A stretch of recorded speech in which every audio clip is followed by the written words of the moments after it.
Welcome back to my channel doctors creative word. तो आज जो हमारा टॉपिक है डेट इज ऑन पिंपल। आज हम ये डिस्कस करेंगे कि पिंपल्स हमको होते क्यों हैं हमारे फेस पे। ऐसा हम क्या अपनी डे टू डे लाइफ में खा रहे हैं जिसकी वजह से हमें पिंपल हो रहे हैं, और हम ऐसा क्या करें, क्या मेडिसिन हम अप्लाई कर सकते हैं, उसका टाइम क्या होना चाहिए, डे में लगाना है, नाइट में लगाना है, वो आज हम इस वीडियो में जानेंगे।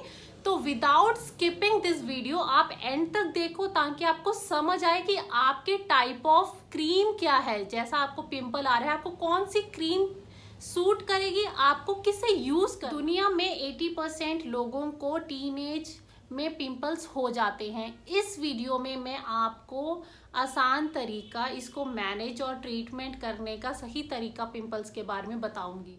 15 से 30 साल की उम्र में हमारे शरीर में हार्मोन्स की मात्रा बढ़ने से हमारे जो शरीर के ऑयल ग्लैंड्स हैं उनमें तेल की मात्रा ज़्यादा बढ़ जाती है। ये तेल और डेड स्किन एक साथ होकर हमारे चेहरे के पोर्स को बंद कर देते हैं, जिसकी ये फूलकर वाइट हेड्स और ब्लैक हेड्स के रूप में दिखने लगते हैं। और जो बैक्टीरिया है जब इनके अंदर जाकर इनको इफेक्ट कर देता है तो ये पिंपल की फॉर्म में आ जाते हैं। तो अगर आप अपनी मेडिसिन में कोई भी स्टीरॉयड मेडिसिन ले रहे हैं या फिर ओसीपीज ले रहे हैं जो प्रेगनेंसी बर्थ कंट्रोल पिल्स होती हैं, या फिर आप पीसीओडी के पेशेंट हैं, तो उसकी वजह से क्या होता है कि आपके हार्मोन्स जो होते हैं बॉडी में वो इम्बैलेंस हो जाते हैं, उस कारण आपको पिंपल्स होना स्टार्ट हो। तो थी मेडिसिन। अब हम खाने की चीज़ों के बारे में बात करते हैं कि आप ऐसा क्या खा रहे हो अपनी डे टू डे लाइफ में जिसकी वजह से पिंपल्स हो रहे हैं। तो मिल्क, दूध और दूध से बनी हुई चीज़ें, जैसे कि अगर आप मिल्क बिस्किट्स खा रहे हैं या फिर मिठाइयाँ खा रहे हैं, रिफाइंड तेल से बनी हुई चीज़ें जैसे पेस्ट्रीज, केक्स, उनमें रिफाइंड ऑयल डलता है, वो चीज़ें आप खा रहे हैं, तो वो भी आपके पिंपल्स को बनने में। स्ट्रेस भी एक रीज़न है आपके पिंपल्स होने का। अब जब हम पिंपल का ट्रीटमेंट स्टार्ट करते हैं तो उसका कुछ एम होता है। पहला, त्वचा में तेल का कम करना, डेड स्किन सेल की सफाई करना, और थर्ड है स्किन को इन्फेक्शन और इन्फ्लेमेशन से बचाना। इसके लिए हम 2 तरीके की जेल या क्रीम का इस्तेमाल करते हैं। अब आपको ध्यान से सुनना है, जैसे जैसे मैं बता रही हूँ तो आप अपना स्किन टाइप और कैसा पिंपल आपको हो रहा है वैसी क्रीम आप पिक करके उसको यूज करना।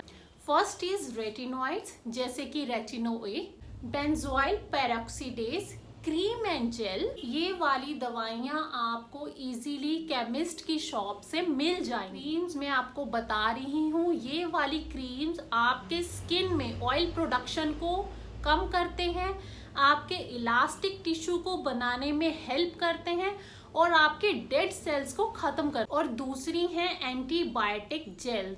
वो क्या करती हैं, वो आपके स्किन में इन्फेक्शन को ठीक करती हैं, जैसे कि क्लिंडामाइसिन एंड एरिथ्रोमाइसिन जेल। अब अगर आपकी बॉडी पे ब्लैक हेड्स हैं या वाइट हेड्स हैं तो आपको रात को उसे वार्म वाटर और एक जेंटल क्लींजर जैसे सीटाफिल या पियर सोप के साथ साफ करके एडेपिलिन और बेंजोइल पेरोक्सीडेज जेल लगा लेना चाहिए। इस जेल को डेली रात को लगा लेना चाहिए जब तक आपके ब्लैक हेड्स और वाइट हेड्स बिल्कुल खत्म ना हो जाए। ज़्यादा से ज़्यादा मैंने ये देखा है कि लोगों को pimples, white heads, black heads तीनों एक साथ होते हैं।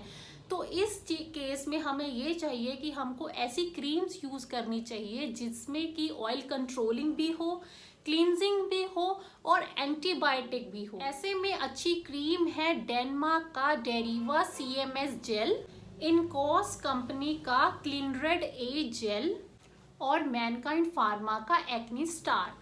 से आपको कोई भी जेल सूट करे तो आप वो लगा सकते हो, और अगर ऊपर बताए हुए जेल किसी को सूट ना करे वो एजिलैक एसिड क्रीम एजिडर्म 20% यूज कर सकते हैं। एक बहुत इंपॉर्टेंट बात बताना चाहती हूँ कि ये जो सारी मेडिसिन मैंने आपको बताई हैं ये स्किन को सन से सेंसिटिव करती हैं, इसीलिए आपको ये सारी मेडिसिन रात के टाइम पे यूज करनी है। सुबह उठ के जेंटली फेस वॉश करने के बाद एक ऑयल फ्री मॉइस्चराइजर जरूर यूज करें और अगर आप घर से बाहर जा रहे हैं तो एक अच्छी सनस्क्रीन यूज करें। ये ट्रीटमेंट आपको तब तक करना चाहिए जब तक आपकी स्किन अच्छी तरह से साफ ना हो जाए। अगर आपके पिंपल्स सिर्फ लगाने वाली मेडिसिन से ठीक नहीं हो रहे हैं तो इसके लिए आपको डॉक्टर की सलाह लेनी चाहिए और अपने एंटीबायोटिक का जो ट्रीटमेंट है वो उसे स्टार्ट कर देना चाहिए। डॉक्टर्स अक्सर जो एंटीबायोटिक्स हैं वो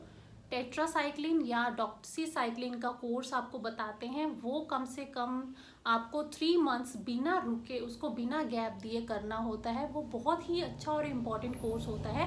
अगर आपको इस कोर्स से भी इफ़ेक्टिव नहीं लगता है और आपके पिंपल्स बढ़ रहे हैं, और तो उन बड़े पिंपल्स को हम सिस्टिक एक्ने बोलते हैं, वो किसी किसी को होते हैं। तो उन पिंपल्स का क्या होता है कि वो किसी और आप जो भी एप्लीकेशन आप लगा रहे हैं उससे कंट्रोल नहीं हो रहे, आपके एंटीबायोटिक कोर्स से कंट्रोल नहीं हो रहे, तो उसके लिए जो हम यूज़ करते हैं that is a tablet isotretinoin, जो हम डॉक्टर की सलाह से ही लेना चाहिए क्योंकि उसकी डोज वेरी करती है।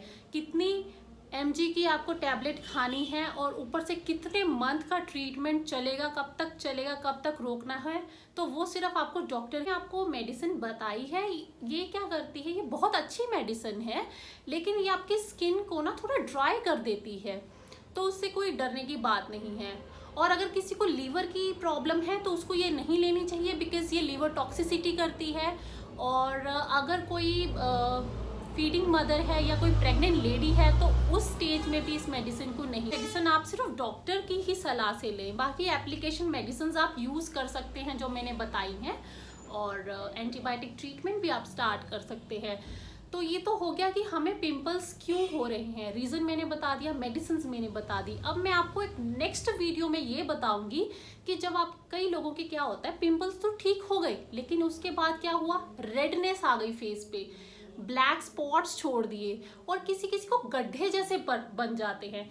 तो मैं उसकी वीडियो बनाऊंगी कि वो आप कैसे रिकवर कर सकते हो, अपनी स्किन को स्मूथ कैसे कर सकते हो, ठीक है, पहले जैसे कैसे कर सकते हो। उसका ट्रीटमेंट अलग है, पिंपल्स का ट्रीटमेंट अलग है। लोग अक्सर इन दोनों ट्रीटमेंट्स को मिक्स कर देते हैं, इसी वजह से आपके पिंपल्स नहीं जाते। Hope you all found this video informative, आपको अच्छी लगी होगी, आपके यूज में आएगी, आप यूज करोगे।